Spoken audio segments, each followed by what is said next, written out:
আমাদের দেশের অবস্থা হলো যখন পায় যা পায় ইচ্ছা মতো খায়, যার কারণে কিছুদিন খাওয়ার পরে তার বিভিন্ন ধরনের রোগে দেখা দেয়। অতিরিক্ত ওজনের কারণে গ্যাস্ট্রিকের সৃষ্টি হয়, অতিরিক্ত ওজনের কারণে ডায়াবেটিসের সৃষ্টি হয়, অতিরিক্ত ওজনের কারণে বিভিন্ন ধরনের রোগের সৃষ্টি হয়। আর ওইগুলার পরবর্তীতে আল্লাহর একটা জিম্মাদারি ছিল।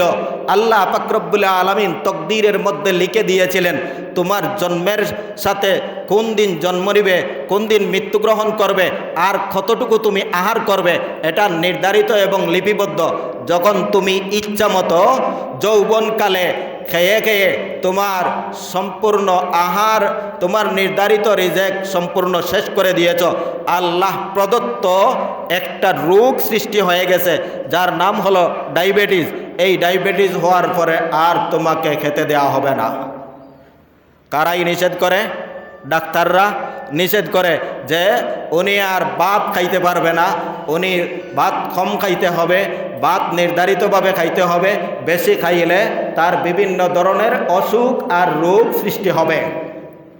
এটা এমন একটি কথা, যারা মনে করে ইচ্ছা মতো খায় আর ইচ্ছা মতো শরীর স্বাস্থ্য ঘুরায়, এদের জন্য গুরুত্বপূর্ণ এই প্রেসক্রিপশন।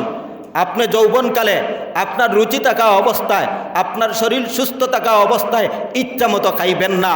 ইচ্ছা মতো যদি খান আর নবীজির সুন্নত তরিকা পালন না করেন, নবীজির সুন্নত তরিকায় আহার না করেন, তাহলে তোমার শরীরের মধ্যে শত শত রোগ জীবাণুর সৃষ্টি হবে।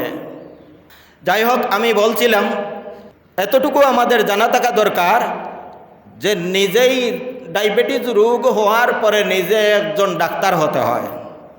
অর্থাৎ এত সতর্ক থাকতে হয়, ডাক্তারে যেভাবে ঘন্টায় ঘন্টায় পরামর্শ দিয়ে থাকে, অনুরূপভাবে একজন ডায়াবেটিস রোগীর জন্য সার্বক্ষণিকভাবে নিজে চিকিৎসার ব্যবস্থাপত্র নিয়ম অনুযায়ী চলতে হয়।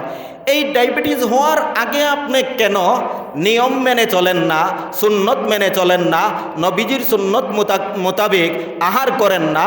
এই না করার কারণেই আপনার আমাকে একদিকে যদি নবীজির সুন্নত পালন করতাম তাহলে স্বাস্থ্য সুস্থ থাকতো, অপরদিকে আমি সুন্নতের উপর আমল করার কারণে সওয়াবের অধিকারী হতাম।